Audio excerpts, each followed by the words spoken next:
Let's find the value of k so that the remainder is 0. So I have a linear divisor, and the 0 would be -2 on the outside of synthetic division, and I'm going to pick off my coefficients, which would be 2, -k, -1, and 24.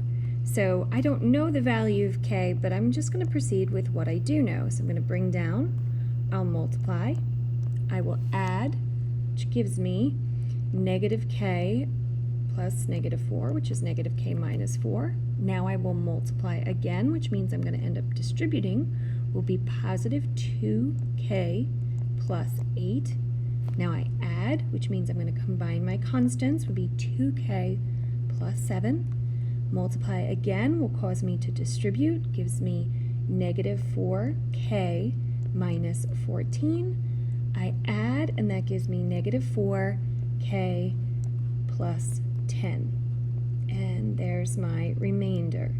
Now, the other fact I'm told is, so what's the value of k so that the remainder is 0? Well, that means that this expression here has to equal 0. So I'm just going to take this expression, set it equal to 0, and now this is a very simple equation to solve. So I would get k equals positive 5/2. That would be the value of this missing coefficient so that this statement is true. Finally, I'm told to use the graph and synthetic division to completely factor this quartic polynomial. So as I look at this, it appears to me that there is a 0 at -7, positive 5, and these values in here appear to be fractions, so I'm not going to guess at them. Instead, I'm going to do synthetic division using -7, my first 0 I'm given, pick off my coefficients, and perform the synthetic division, repeating multiply, add over and over.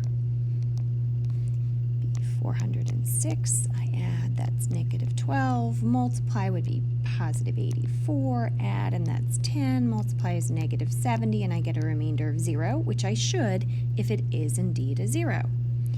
Now, I can also see that 5 is a 0, so rather than starting back at my original polynomial, I'm going to just do synthetic again with my depressed polynomial using these coefficients. So I bring down and multiply, add again.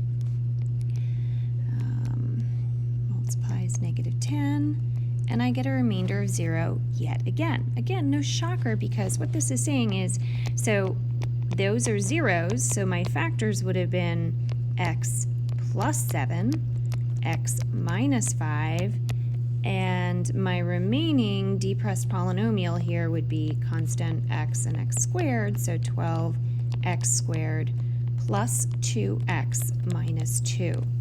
Now potentially this factors further. If it doesn't factor, then I would need to use the quadratic formula to find the remaining 2 zeros, because they could be irrational. But I'm going to attempt to factor that portion. I can pull out a GCF there, which would be 2 times 6x squared plus x minus 1. And I'm going to try to factor that into 2 remaining polynomials. I'm going to do 2x and 3x would give me the 6x squared. Factors of 1 would be positive 1 and -1, and I think this is going to work. My outer product would be 3x, and my inner product would be -2x, would add to 1x, and this times this is -1. So there it is, it's factored. I'm just going to recopy my other 2 factors from above.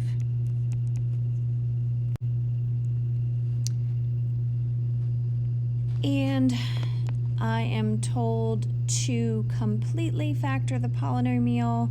So my final answer, I'm just going to move this 2 out front, would be x plus 7, x minus 5, 3x minus 1, and 2x plus 1. Now, if you needed to get the other 2 zeros, it's not asked in the directions, but the other 2 would have been 1/3 and -1/2 from here. This would give you 1/3, and this one would give you -1/2, which matches with the sketch of the graph I'm given.